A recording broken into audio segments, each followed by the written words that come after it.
State government asigi war on drugs makada nong makangdana state amadi atai security forces singna leptana narcotic amasung synthetic drugs sing fagatlabsu Manipur yauna North East state singda hengatlakliba drug smuggling asi security da achauba threat khaktanatana security singi achauba challenge amani haina Ministry of Home Affairs MHA gi report amada palli MHA gi report matungina lupa crore chatret humpunipan henbagi synthetic drugs sing North Eastern states singdagi English ani taruk English ani tara humdoida security forces singna fagat ki masigi saruk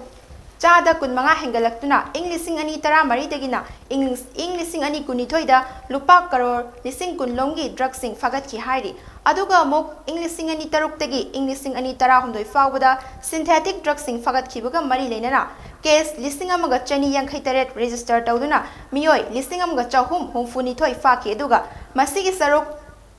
Chada chamaga yankhai ni thoi hengalakuna English ani tara mari dagi English ani kuni thoi fawada case lising ahunga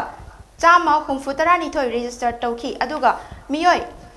lising mari chanipan marfutara nipan security forces singna North East state singdagi drug trafficking tawbaga mari lenena faki aduda apunba fagat kiba synthetic drugs ki masing asi English ani taruk tagi English ani tara humdoi fawada lak amaga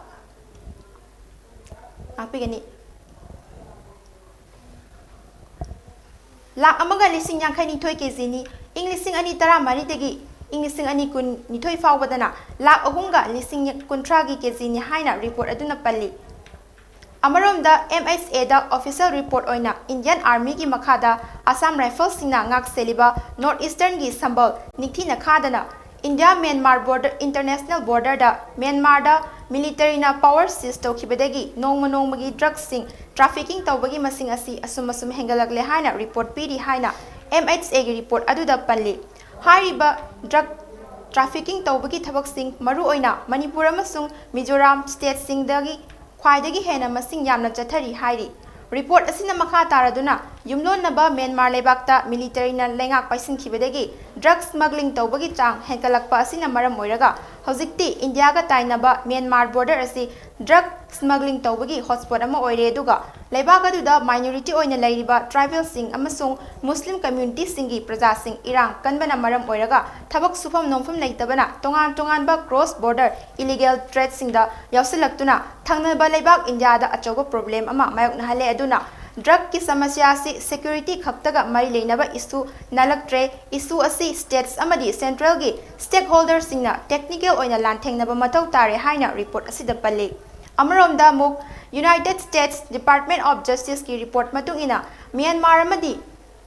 maming leiraba Golden Triangle Laos amasung Thailand romdagi hojik hengalakliba drug smuggling singda Chinese national sing active oina involved tawi hairi Hariba Chinese national sing asina Myanmar da synthetic drug sing sungba madi drug sing Southeast Asia gi lebak singda lona drug sing thadok thajin tawri hari department asina record tawkiba case amagi matungina mamang chahi gi December 3 ta Assam Rifles amasung Manipur police ki apunba team amana More ki Sunrise ground manakta leba yum amada red chathaba matamda masing yamlaba number 4 heroin powder amasung yamna tuna addict oiganba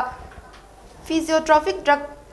methamphetamine tablets sing chahi 18 rom suraba monkhai ko mioi amadagi faki aduga hariba drug sing fangkiba yum asigi mapu asi nupini aduga mahak asi yumlon naba Myanmar gi khampat hariba kuna sida leiba Chinese national amada mayum panduna drug singi karbar chathariba asina takpadi Myanmar da leiba Chinese national sing drug sing sungba madi trafficking tawbada yamna chawna cheni haibasini haina report aduna palli